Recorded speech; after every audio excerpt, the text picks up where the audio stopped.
جو روزہ نہیں رکھ رہے فدیہ ادا کرنے کے حوالے سے بعض پوچھتے ہیں بیمار ہیں کتنا فدیہ دینا ہے؟ بیمار کے لیے فدیہ نہیں ہے،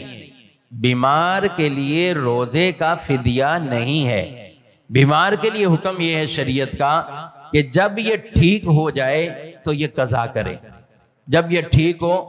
وہ قضا کرے۔ میں نے آیت مبارکہ پڑھی فَمَنْ كَانَ مِنْكُمْ مَرِيضًا أَوْ عَلَى سَفَرٍ فَعِدَّةٌ مِّنْ أَيَّامٍ أُخَرَ، تم میں سے جو مریض ہے یا سفر پر ہے تو وہ اتنی تعداد پوری بعد میں کرے، اتنی تعداد پوری روزے۔ تو نارمل جو مریض ہو جاتے ہیں، پہلی بات تو عام چھوٹا موٹا مرض، نارمل بخار نزلہ زکام، بولے روزہ نہیں رکھنا، تو یہ نہیں، یہ عذر نہیں ہے روزہ چھوڑنے کا۔ ہاں ایسا شدت والا مرض ہے، اور بعض ہوتے ہیں اس سٹیج پر عمرے بھی ہیں اور ساتھ ساتھ مرض بھی ایسے لاحق ہیں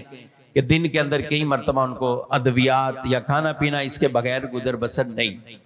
تو مریض کے لیے پہلے تو یہ دیکھیں گے کہ وہ اگر ٹھیک ہو سکتا ہے اور بعد میں اس کی قضا ہی کرے گا، وہ فدیہ نہیں دے گا۔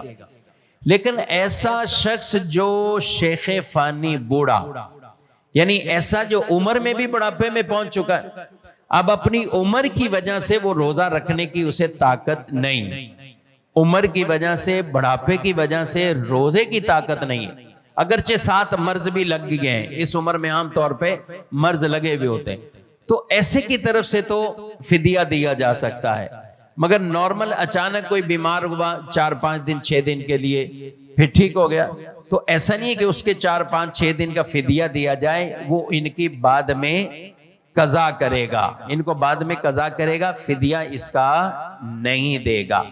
ہاں جو بعد میں بھی نہیں رکھ سکتا، جو جیسے شیخ فانی بزرگ آدمی بڑے آدمی، تو ایسے وہ مرد ہوں یا عورتیں، ان کی طرف سے فدیہ دیا جا سکتا ہے۔ ایک صدقہ فطر ایک روزے کا فدیہ ہے، جو آپ صدقہ فطر ادا کرتے ہیں تو ایک صدقہ فطر ایک روزہ، یعنی 240-50 روپے 2 کلو آٹے کی، آپ یہ ہر دفعہ یہ حساب کتاب اپنے ذہن میں رکھا کریں۔ جب بھی صدقہ فطر کا معاملہ آتا ہے تو لوگ بولتے ہیں اس سال کتنا نکلا ہے، ٹھیک ہے، ایک اعلان کیا جاتا ہے پورے پاکستان کے لیے، مگر کچھ پھر آتے ہیں نہیں جی ہم تو اس سے سستی چیزیں لے لیتے ہیں۔ تو بھئی آپ جو آٹا کھاتے ہیں، جو آپ آٹا خریدتے ہیں، اس کے 2 کلو کی قیمت صدقہ فطر، کھجور سے دینا چاہیں 4 کلو کے حساب سے دیں تو وہ آپ کا صدقہ فطر وہ ہو گیا۔ تو یوں اگر آپ ایک صدقہ فطر ایک روزے کا، اب 30 روزے ہیں تو 30 روزوں کا نکال دیں۔ یہ ضروری نہیں ہے کہ جس دن روزہ جا رہا ہے اسی دن نکالیں، مثلا آج جو ہے وہ 6واں روزہ ہے تو ہم کہیں کہ آج 6 روزے کی ہم نکالیں، نہیں، جس کو پتہ ہے جو اس حالت میں کہ اس کے روزے ہوں گے ہی نہیں نہ بعد میں، اور ہے بھی عمر یہی، تو پھر وہ پورا ایک ساتھ نکال سکتا ہے۔ پہلے روزے سے ہی نکال دیں اپنا فدیہ، یا 10 روزے کا نکال دیا، پھر 10 روزے کا، پھر 10 روزے کا، تو یوں وہ اپنے روزوں کے فدیے ادا کر سکتے ہیں۔